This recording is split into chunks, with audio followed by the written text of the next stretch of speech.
요한계시록 5장 1절부터 10절까지의 말씀을 우리 한 절씩 교독하겠습니다. 제가 먼저 읽겠습니다. 내가 보매 보좌에 앉으신 이의 오른손에 두루마리가 있으니 안팎으로 썩고 7인으로 봉하였더라.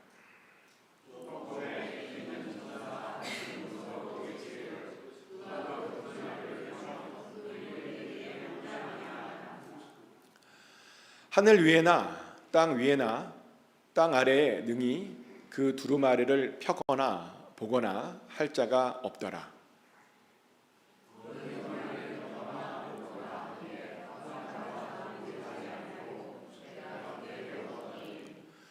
장로 중에 한 사람이 내게 말하되 울지 말라. 유다 지파의 사자 다윗의 뿌리가 이겼으니 그 두루마리와 그 7인을 떼시리라 하더라.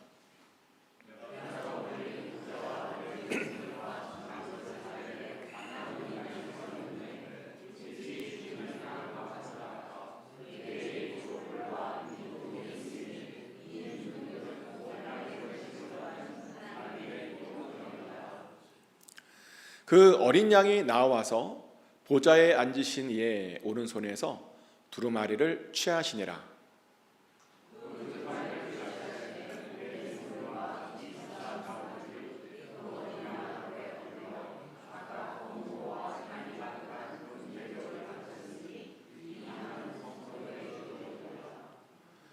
그들이 새 노래를 불러 이르되 두루마리를 가지시고 그 인봉을 떼기에 합당하시도다.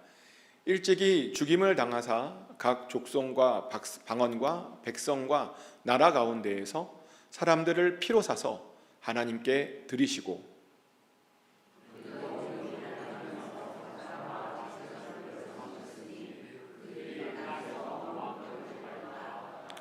아멘. Please be seated. 하나님의 평안이 이 시간 여러분 심령 가운데 함께 하시기를 예수 그리스도 이름으로 축복합니다. 저는 어렸을 적에 고고학자가 되는 것이 꿈이었던 적이 있습니다. 왜냐하면 언젠가 인디아나 존스라는 영화를 봤는데요. 거기에 나오는 해리슨 포드가 얼마나 멋있었는지. 그래서 그 해리슨 포드처럼요. 나중에 좀 고대에 그런 사라졌던 물건들을 찾으러 다니면 얼마나 인생이 재미있을까라는 생각에 고고학자가 너무너무 되고 싶었습니다. 그래서 그 꿈을 정말 어머니에게 말씀드렸는데요. 근데 어머니가 듣자마자 얼마나 크게 막 반대를 하시든지. 어머니가 그래요. 왜 이렇게 인생을 혼자 어렵고 힘들게 살려고 노력하느냐고 저한테 바로 반대하셨고요. 그래서 바로 제가 그 고고학자가 되는 것을 포기했던 그런 적이 있습니다. 하지만 요즘도 가끔은 그런 상상을 해요. 만약에 내 앞에 이렇게 고대에 없어졌다라고 하는 그런 물건들이 나오면 얼마나 재밌고 흥분될까라는 생각을 합니다. 그리고 사실요, 그렇게 사라진 물건들이 또 있어요. 많습니다. 그 아주 대표적인 것이 뭐냐면 언약궤잖아요. 언약궤는 현재까지도 어디에 있는지 아무도 알지 못하는 그런 것 중에 하나입니다. 근데 언약궤만 그렇게 우리가 못 찾고 있는 건 아니고요. 다니엘이 하나님께 받았다라고 하는 두루마리도 사실은 한동안 못 찾았습니다. 다니엘서를 보면 하나님께서요, 다니엘에게 이런 명령을 해요. 다니엘 12장 9절 말씀인데요. 그가 이르되 다니엘아 갈지어다 이 말은 마지막 때까지 간수하고 봉함할 것임이니라. 아멘. 이게 어떤 장면이냐면요, 하나님께서 다니엘에게 마지막 날에 대한 그런 문서를 줘요. 그러면서 그 문서를 봉함하라고 하고 그 마지막 때까지 그것을 잘 간수해둬라 라고 하는 명령을 내리셨습니다. 그래서 다니엘이요, 그 자신이 받은 그 문서를 이제 잘 보관하죠. 근데 문제는 이제 다니엘이 죽고 나서 이 문서가 사라져 버렸다는 겁니다. 그러다 보니 정말 많은 사람들이요, 이 문서, 이 다니엘이 받고 보관했던 그 문서를 찾고 싶어 했죠. 근데 놀랍게도 요한계시록을 연구하는 학자들에 따르면 이 문서가 요한계시록 5장에 나온다는 거예요. 하나님의 손 안에 있는 그 문서가요, 바로 그 문서라는 겁니다. 그리고 그것을 지금 요한이 보고 놀란 것이죠. 그리고 그 말은요, 이제 그 봉인된 문서가요 열리기 직전이라는 뜻입니다. 이제 그 마지막 날에 대한 그 모든 비밀들이요 이제 곧 밝혀질 것이다 라는 겁니다. 근데 그래서 그 문서를 이제 보니까요, 그 문서에는 보니까 7개의 인으로 이제 닫혀져 있는 것을 보게 되죠. 그래서 그 비밀들을 밝히려면 먼저 그 7개의 인부터 풀어야 했던 겁니다. 근데 또 그렇다고 그 7개의 인이 풀어졌다고 또 바로 즉시 종말이 오는 것은 아니었고요. 우리가 이제 앞으로 계속 보겠지만 그 7개의 인이 풀어지면 7 나팔이 이제 불려지게 되고요. 그리고 그렇게 7개의 나팔이 또 불려지게 되면 7 대접이 온 세상 가운데 이제 쏟아지게 되는 겁니다. 그리고 그렇게 쏟아져야 그 다음에 그 종말이 온다라고 성경은 되어 있습니다. 그래서 그렇게 종말이 오려면 제일 먼저 그 두루마리의 그 7 임부터 먼저 벗겨져야 하는 것이었습니다. 근데 보니까요, 지금 하나님의 손에 그 문서가 있는 겁니다. 이제 정말요, 곧 그 7개의 인이 벗겨지기 직전이었다는 거죠. 그래서 요한이 그것을 보고요, 정말 얼마나 기뻐했는지 모릅니다. 어떤 분은 모르겠어요. 이런 요한의 그 기뻐하는 태도가 이해되지 않는다라고 말할지도 모르겠습니다.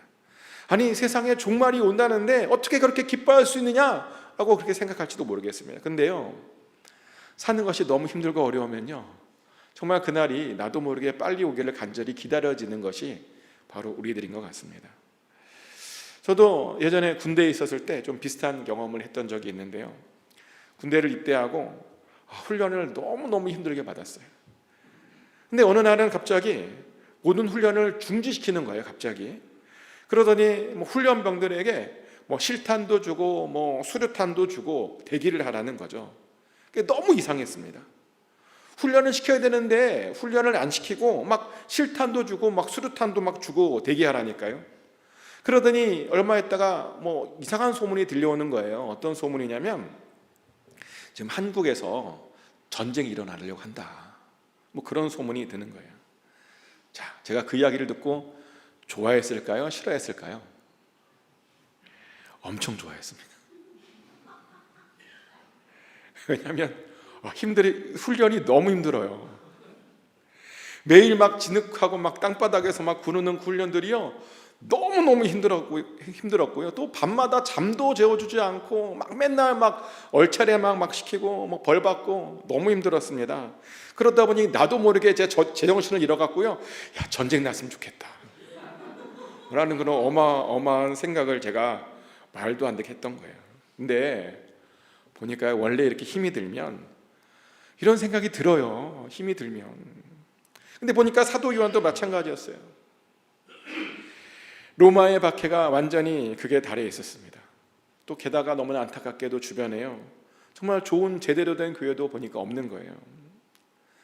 얼마나 힘들었을까요?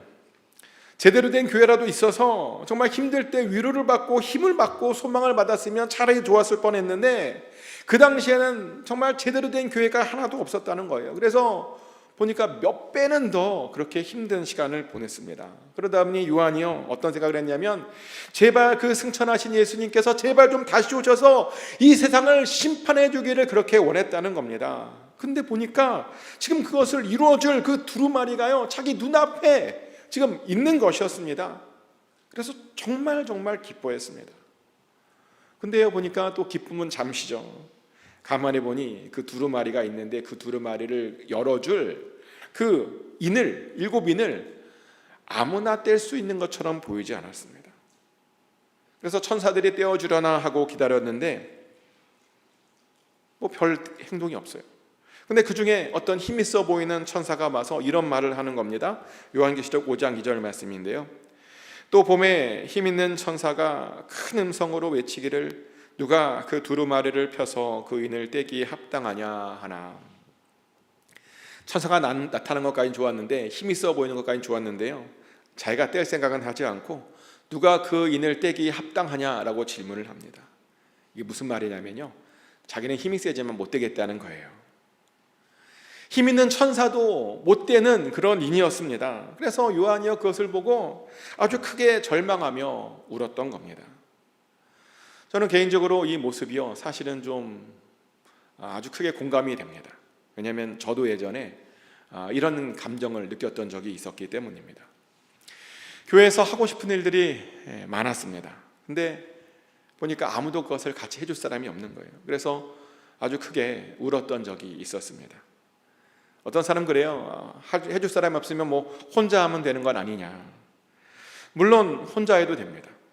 그것이 세상 일이라고 하면 당연히 얼마든지 혼자 해도 되겠죠. 그런데요, 하나님의 일은요 절대로 혼자 하는 게 아닙니다. 하나님의 일은 무조건 같이 하는 겁니다. 실제로 하나님께서 그러세요. 하나님은 성부, 성자, 성령 하나로 되어 있는데 같이 보니까 항상 동역하시죠. 그래서 우리들도요 언제나 항상 동역해야 되는 겁니다. 어떤 사람이 씨를 뿌리잖아요. 그럼 어떤 사람들은 물을 줘야 하고 어떤 사람들은 자라게 하는 겁니다. 하나의 일에 여러 사람들이 같이 모여서 같이 하는 겁니다. 그런데 같이 할 사람이 없다? 그 말은 아직 그 일을 할 때가 아니라는 그런 뜻이기도 합니다. 근데 오늘날 보니까 제 눈앞에는 할 일들이 굉장히 많이 보였는데요. 근데 아무리 막 주위를 둘러봐도 그 일을 같이 할 사람들이 보이질 않았습니다. 그래서 그냥 사람이 나타나 주기를 그렇게 계속 기다려야 했습니다. 근데 그러다 보니까 어느 날은 눈물이 나더라고요. 언제까지 기다려야 되는지 몰라서 계속 눈물이 났었던 적이 있습니다. 근데 보니까 요한도 그래요. 요한은 당장 그 봉인을 떼고 싶었습니다. 근데 그 봉인을 뗄 자가 안 보여요. 그러자 울음밖에 나오지 않았다라고 성경은 말합니다. 근데 사실은 그 모든 것은 사실은 요한의 오보였던 것 같아요. 왜냐하면 하나님께서는 이미 그 두루마리의 봉인을 뗄 자를 그 옆에 사실은 준비해두고 있었거든요. 실제로 그 옆에 24장 중에 한 사람이 나타나서 요한에게 이런 말을 합니다. 요한계시록 5장 5절 말씀인데요. 장로 중에 한 사람이 내게 말하되 울지 말라. 유다 지파의 사자 다윗의 뿌리가 이겼으니 그 두루마리와 그 일곱인을 떼시리라 하더라. 아멘. 유다 지파의 사자인 다윗의 뿌리가 그 일곱인을 뗄 것이다 라고 말해 주었습니다. 갑자기 막 유다 지파의 사자 하니까 이게 뭔가 하시는 분이 있을지도 모르는데 사실 이 유다 지파의 사자라는 것은 굉장히 유명한 말입니다. 이 표현은 창세기에서 이제 야곱이 유다 지파를 축복할 때 사용했던 말인데요. 창세기 49장을 보면 야곱이 유다 지파를 이렇게 축복을 해요. 창세기 49장 9절 말씀입니다. 유다는 사자 새끼로다. 내 아들아 너는 움킨 것을 찢고 올라갔도다. 그가 엎드리고 웅크림이 수사자 같고 암사자 같으니 누가 그를 범할 수 있으랴. 아멘. 야곱에 의하면 유다는 사자 새끼랍니다. 왜냐하면 그가요 움킨 것을 찢고 올라갔기 때문이라는 거죠. 이렇게 야곱은 유다를요 사자 새끼에 비유했습니다. 그래서 유다 지파의 트레이드 마크가 뭐냐면 사자가 되었던 거죠. 근데 지금 그 장로가 하는 말이 뭐라고 말하냐면 그 유다 지파의 사자가 그 인봉을 때려 와 줄 거라는 거예요. 그 말을 듣고 요한이요 굉장히 안심이 되었습니다. 그래서요 그 주변에 사자가 어디 있나, 사자 같은 자가 어디 있나 좀 돌아보게 되죠. 근데 사자는 안 보이고요 웬 어린 양만 보이는 거예요. 그리고 그 어린 양을 보니까 일찍 죽은 것처럼 보이는 굉장히 연약해 보이는 그런 어린 양이었습니다. 아마 상상해 보건대 요한은요 그 양을 보고 굉장히 아마 실망했을 겁니다. 그렇지 않았겠습니까? 그는 분명히 힘이 세서 어떠한 것도 막 찢어버릴 수 있는 그런 큰 어마어마한 사자를 기대하고 있었습니다. 근데 정작 그 앞에 나타난 것은 아주 너무나 작은 그런 어린 양이었습니다. 그러니 얼마나 마음이 그랬겠습니까? 근데요 하나님의 나라에서는 어린 양이 사자보다 더 힘이 센 것을 믿으시기 바랍니다. 작은 자가요 큰 자보다 더 힘이 센 것을 믿으시기 바랍니다. 사실 이것이 하나님 나라의 아주 중요한 법칙 중에 하나죠. 근데 보면 어떤 사람들은요 무조건 힘이 센 것만 더 좋아하는 사람들도 보니까 있더라고요. 크면 무조건 다 좋다라고 생각하는 그런 사람들이 있더라고요. 그런데 정말 죄송한데요, 그것은 하나님 나라의 법칙이 아닙니다. 하나님께서는요 보면 언제나 작고 연약한 것들을 더 좋아하십니다. 아멘. 그리고 실제로 하나님께서 이스라엘을 선택하셨던 이유가요 바로 그것 때문이었습니다. 그들이 크고 대단하고 유능하고 그래서 선택하신 것이 아니라 하나님께서 이스라엘을 선택하셨던 이유는 뭐냐면 그들이 너무나 작고 연약했기 때문에 그렇게 선택하셨던 겁니다. 그래서 우리들도요 하나님 앞에서는 무조건 언제나 연약해야 됩니다. 그러면 하나님께 언제나 우리가 어떻게 기도해야 되냐면 우리를 불쌍히 여겨달라고 그렇게 기도해야 됩니다. 그래야 우리가 하나님의 도움을 받을 수 있는 거죠. 그리고 그래야 하나님께 우리도 쓰임받을 수 있는 것입니다. 그래서 오늘 본문에서도요 보면 하나님께서는요 사자가 아니라 그래서 어린 양을 사용하시는 겁니다. 아무것도 할 수 없어 보이는, 일찍 죽은 것처럼 보이는 그 어린 양을 하나님께서 그렇게 사용하셨던 겁니다. 근데 놀라운 것이 뭔지 아십니까? 바로 그 어린 양이요 보니까요 예수님이셨어요. 예수님께서 그 앞에 어린 양으로 나타나 주신 겁니다. 근데 성경을 보면요 예수님을 그렇게 어린 양으로 표현하는 것이 정말 많죠. 요한복음 1장 29절 말씀입니다. 이튿날 요한이 예수께서 자기에게 나오심을 보고 이르되 보라 세상 죄를 지고 가는 하나님의 어린 양이로다. 아멘. 세례 요한이 예수님을 처음 보았을 때 뭐라고 말했냐면 예수님을 하나님의 어린 양이다 라고 그렇게 불렀습니다. 근데 왜 세례 요한이 그렇게 예수님을 그렇게 어린 양으로 불렀는지 혹시 아십니까? 왜냐면요 예수님께서요 유월절 어린 양으로 죽임 당하셨기 때문이죠. 고린도전서 5장 7절 말씀입니다. 너희는 누룩 없는 자인데 새 덩어리가 되기 위하여 묵은 누룩을 내버리라. 우리의 유월절 양 곧 그리스도께서 희생되셨느니라. 아멘. 예수님께서 어떻게 죽으셨는가?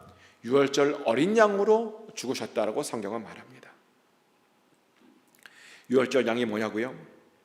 출애굽 당시에 이스라엘은 이제 수양을 잡아서 그 피를 자신의 집 문설주에 이렇게 발랐죠. 그리고 그렇게 문설주에 바르면 그 죽음의 영이 그 집을 이제 넘어갔던 그런 역사가 있습니다.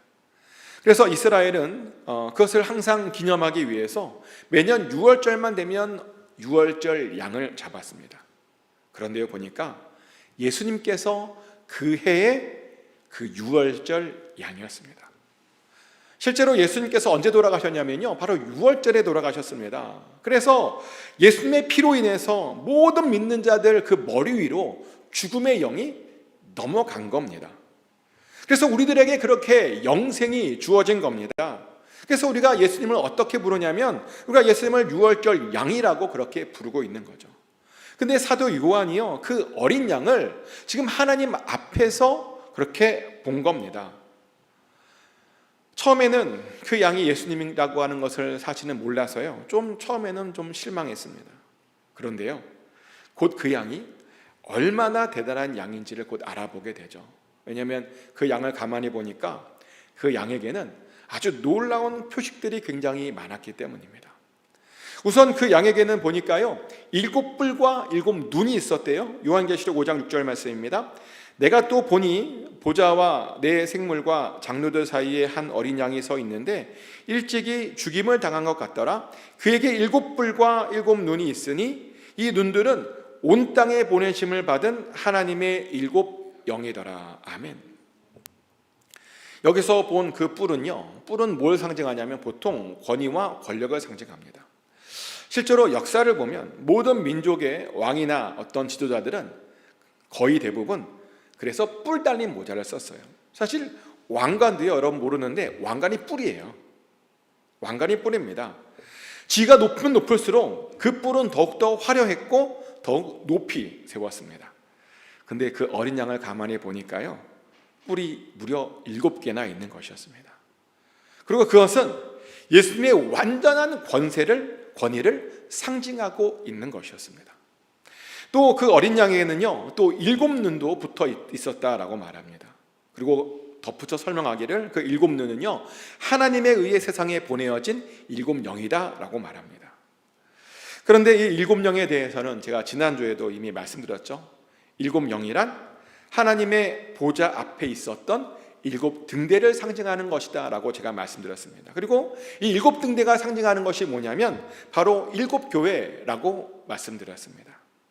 즉 예수님께서 7교회라는 거예요. 이게 무슨 말이냐면요, 예수님께서 모든 교회의 머리시다라고 하는 것을 지금 그렇게 보여주고 있는 겁니다. 근데 여기서 놀라운 것은 뭐냐면 그 7영을 상징하는 것이 바로 눈이었다는 거예요. 왜 하필 예수님께서는 당신이 교회의 머리가 되심을 그렇게 눈으로 그렇게 표현하셨던 것일까요? 이유가 있는데요, 그것은 뭐냐면 교회의 머리이신 예수님께서 사실은 우리의 모든 것들을 다 보시고 다 알고 계심을 그렇게 보여주기 위함이었습니다. 그리고 실제로요, 우리 예수님께서는 우리의 모든 것들을 다 보시고 다 알고 계십니다. 아멘. 우리 예수님께서 우리에 대해서 모르시는 것이요, 정말 하나도 없으십니다. 하지만 많은 사람들이 오해를 해요. 예수님께서 현재 나의 상황에 대해서 잘 모르시는 것 같다라고 오해를 합니다. 지금 내가 얼마나 힘든지 예수님께서 잘 모르시는 것 같다라고 오해를 합니다. 그런데요, 우리 예수님께서는 모든 것들을 다 아십니다. 우리의 눈물과 우리의 한숨과 우리의 형편과 우리의 처지를 다 알고 계십니다. 근데 왜 빨리 해결을 안 해주시냐? 사실요, 빨리 안 해결해 주시는 데에는 두 가지 이유가 있는데요, 둘 중에 하나입니다. 첫 번째는 아직 그때가 아니기 때문에 기다리고 계신 겁니다. 지금 당장 들어주시는 것보다 더 좋은 때가 있기 때문에 그때를 위해서 그냥 잠시 기다려 주시고 있는 중입니다. 그리고 또 두 번째 이유는요, 그 사람이 예수님께 조금 더 가까이 나오길 원하실 때도 보니까 하나님께서 바로 응답을 안 해주시더라고요. 그리고 정말 우리 예수님께서는요, 우리가 예수님께로 한 발 더 나오기를 원하십니다. 그러며 그렇게 예수님과 좀 더 가까워지기를 그렇게 원하십니다. 사실 그것이 우리 믿음의 목적이죠. 예수님과 우리 사이가 친밀해지고 가까워지는 것이 바로 하나님의 목적입니다. 그 옛날 그 에덴 동산에서 하나님께서 아담과 그렇게 친밀하게 지내셨던 것처럼 우리도 그렇게 예수님과 친밀해지는 것, 바로 그것이 하나님의 목적입니다. 그러다 보니 하나님께서는요, 그 친밀함을 위해서 우리가 하나님께로 더 한 걸음 나오기를 언제나 원하신다는 겁니다. 그래서요, 우리가 이렇게 한 발 더 나아가잖아요. 그러면 바로 그때 우리의 기도에 응답해 주십니다. 그래서 하나님께서 우리의 상황에 대해서 잘 모르는 것 같다라고 사실 우리가 원망할 필요가 없습니다. 때가 된 것 같은데 아직 응답이 없다면요, 하나님께 한 발만 더 앞으로 더 나아가면 됩니다. 그러면 우리들은요, 모두 가장 좋은 것을 주시는 그 하나님, 그 예수님을 우리가 만나게 됩니다. 마태복음 7장 11절 말씀이죠. 너희가 악한 자라도 좋은 것으로 자식에게 줄 알거든 하물며 하늘에 계신 너희 아버지께서 구하는 자에게 좋은 것으로 주시지 않겠느냐. 아멘. 하나님은요, 구하는 자에게는 항상 가장 좋은 것으로 주신다라고 말씀하십니다. 그러니 아무것도 염려하지 말고 그냥 우리의 모든 것들을 다 알고 계시는 그 하나님께 한 걸음 나아가 구하기만 하면 되는 겁니다. 근데 보니까요, 예수님께서 사도 요한의 마음도 다 알고 계셨던 것 같아요. 예수님은 사도 요한이요, 그 두루마리의 그 인장이 다 풀려지기를 원한다라고 하는 것을 알고 있었습니다. 그래서 사도 요한을 위해서 그 두루마리를 풀기 위해 하나님 손에 있는 그 두루마리를 이제 잡으시죠. 이제 드디어 본격적으로 하나님의 심판이 시작된 겁니다. 그리고 그랬더니요, 하나님의 보좌 앞에 그 장로들과 천사들이 난리가 났습니다. 하나님의 영광을 드러내는 그 장로들과 그 네 생물들이요, 갑자기 하나님 앞에 막 엎드리고 막 찬양도 하고 그러면서 성도들의 기도가 담겨있는 향도 피웠다라고 성경은 말합니다. 요한계시록 5장 8절 말씀이죠. 그 두루마리를 취하심에 네 생물과 24장로들이 그 어린 양 앞에 엎드려 각각 검은고와 향이 가득한 금 대접을 가졌으니 이 향은 성도의 기도들이라. 아멘. 그래서 우리가 주목해봐야 될 것은 뭐냐면 우리의 기도가 천국에서 하나님 앞에서 향이 된다라고 하는 거죠. 그래서 사실 우리가 더욱더 열심히 기도해야 되는 이유가 사실은요 바로 이것 때문인데요. 왜냐하면 하나님 앞에서 우주에서 최고로 좋은 향기를 만들어내는 것이 뭔가 바로 우리의 기도다라고 그렇게 말씀하고 있기 때문입니다. 그리고 실제로 오늘 성경에 보니까요 24장로들과 네 생물들이 그렇게 우리의 기도가 담겨있는 그 향과 노래로 예수님을 찬송하고 하나님을 찬양했다라고 말합니다. 그런데 보니까요 그 찬양의 가사가 기가 막혀요. 그들이 이런 노래를 불렀대요. 요한계시록 5장 9절부터 10절까지의 말씀입니다. 그들이 새 노래를 불러 이르되 두루마리를 가지시고 그 인봉을 떼기에 합당하시도다. 일찍이 죽음을 당하사 각 족속과 방언과 백성과 나라 가운데서 사람들을 피로 사서 하나님께 드리시고 그들로 우리 하나님 앞에서 나라와 제사장들을 삼으셨으니 그들이 땅에서 왕노릇 하리로다 하더라. 아멘. 그들이 고백하기를 우리 하나님은 죽임당하신 어린 양이다라고 말합니다. 그래서 그 피로 우리를 이 세상 가운데서 사서 우리들을 그의 나라와 제사장으로 삼아 주셨다라고 말합니다. 그리고 그 이유가 뭐냐라고 말하냐면 우리와 함께 이 땅을 다스리기 위해서 그런 일을 하셨다라고 그들이 그렇게 찬양했습니다. 사도 요한은요 보좌 앞에 있다가 이런 어마어마한 찬양을 들었습니다. 자, 이런 찬양을 들은 사도 요한의 마음은 어떠했을까요? 그는 정말 기뻤을 겁니다. 어쩌면 눈물도 났겠죠. 왜냐하면 이제 고생 끝, 행복 시작이기 때문입니다. 예수님께서 우리를 제사장 삼아주시고 함께 왕노릇한다는데 어떻게 기뻐하지 않을 수 있겠습니까? 어떻게 그 감동의 눈물을 우리가 흘리지 않을 수 있겠습니까? 근데 보면요 어떤 분들은 이 장면을 보고 이것이 왜 이렇게 큰 장면이 감동을 주는 장면인지 이해를 못하는 분들도 있더라고요. 그러면 뭐라고 말하냐면 지금 세상이 망하는 건 아니냐고 이렇게 기뻐해야 되는 거냐라고 말하기도 합니다. 그러면서 이런 말도 해요. 뭐라고 말하냐면 예수님 지금 오시면 안 된다고. 지금 그래서 그 두루마리의 인장을 뜯으면 안 된다고. 자기가 지금 이 땅에서 누려야 될 것들이 굉장히 많은데 그것 다 누리지 못했는데 누릴 때까지는 절대로 그날이 오면 안 된다고. 예수님 좀 나중에 오셔야 된다라고 말하는 분들이 있습니다. 근데요 정말 그렇게 혹시라도 생각이나 마음에 품거나 말하고 있다면 어쩌면 그분은 지금 예수님을 제대로 섬기고 있는 것이 아닐 수도 있습니다. 어쩌면 그분은 예수님을 팔아서 자기 배만 불리는 그런 사람일 수 있습니다. 그리고 보면 그런 사람들이 가끔 있어요. 우리 교회는 없는데 가끔 있어요. 예수님의 이름으로 사람들에게 사기치는 사람들이 있더라고요. 예수님의 이름으로 사람들을 미혹하고 속이는 사람들이 있더라고요. 예수님의 이름으로 돈을 벌려고 하는 사람들이 보니까요 있더라고요. 그리고 그것으로 다른 사람들을 실족시키고 실망시키는 그런 사람들이 있더라고요. 그런데요 그런 사람들의 특징이 뭐냐? 지금 천국이 오는 것을 싫어합니다. 하지만 예수님을 제대로 섬기잖아요. 그런 사람들은요 하루빨리 예수님이 오시기를 간절히 소원합니다. 그래서 그날이 오기를 빨리 오기를 간절히 그렇게 기도를 합니다. 그리고 사실은 그렇게 사는 것이 진짜 신앙생활이거든요. 그것을 신앙 전문적인 용어로 별세신앙이라고 불러요. 별세신앙. 죽음과 종말을 준비하며 기다리고 준비하는 삶, 그런 삶이 별세신앙인데 사실 그런 신앙이 제대로 된 신앙이다라고 말합니다. 그래서 질문 드립니다. 요즘 어떻게 여러분들은 예수님이 간절히 다시 오시기를 이렇게 고대하며 기다리며 살고 계십니까? 잘 고대하며 기다리고 살고 있다면 지금 신앙생활을 아주 잘하고 있는 겁니다.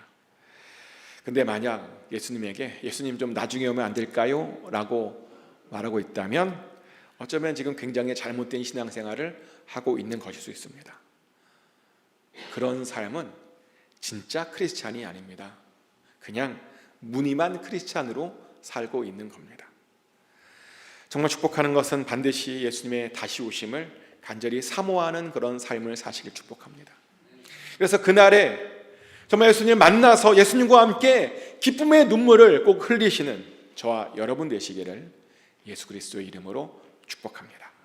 시간 다 같이 한 목소리로 기도하기 원하는데요, 다 같이 예수님 속히 오게 해달라고 같이 기도했으면 좋겠습니다. 그래서 우리의 눈물과 우리의 아픔들을 속히 다 씻어달라고, 그리고 예수 그리스도와 함께 동역함으로 그 동역의 즐거움을 우리도 꼭 누리게 해달라고 우리 다 같이 한 목소리로 기도하겠습니다. 기도합니다.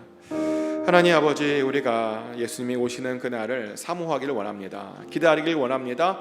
준비하길 원합니다. 미루는 것이 아니라 그날을 간절히 사모하여 속히 그날이 오기를 기도하는 우리가 되기를 원합니다. 그래서 우리의 눈물과 우리의 슬픔과 우리의 아픔들을 정말 예수 그리스도의 그 피로, 그리고 눈물로 아버지 다 예수님 품에 앉아서 아버지 씻김 받기를 원하오니, 위로받기를 원하오니 아버지 속히 와 주시옵소서. 그래서 우리가 함께 예수 그리스도와 아버지 그 나라에서 왕노릇하게 하여 주시옵소서. 우리를 그렇게 인도하여 주시고 아버지 우리가 계속 그렇게 기도하게 하여 주시옵소서. 그래서 마침내 그 나라에 아버지 우리 모두가 한 사람도 예외 없이 들어가는 그 영광스러운 일을 우리가 반드시 경험하게 하여 주시옵소서. 아버지 우리의 믿음을 굳건하게 하시고 우리가 그 믿음 정말 별세 신앙을 아버지 우리도 갖게 하여 주시옵소서. 사랑의 하나님, 사도 요한은 다시 오실 예수 그리스도를 간절히 사모하여서 그것을 보았는데 우리도 아버지 그날을 사모하며 그것을 보기를 원합니다. 속히 오셔서 우리의 아픔과 슬픔과 모든 어려움들을 해결하여 주시옵소서. 그래서 영원한 하나님 나라에서 영원히 주와 함께 살게 하여 주시옵소서. 그래서 같이 왕노릇하며 살게 하여 주시옵소서. 하나님과 함께 동역함으로 이 나라가, 이 세상이 하나님의 나라로 충만하게 될 줄 믿습니다. 그것을 기대합니다. 감사드리며 예수 그리스도 이름으로 기도드렸습니다. 아멘.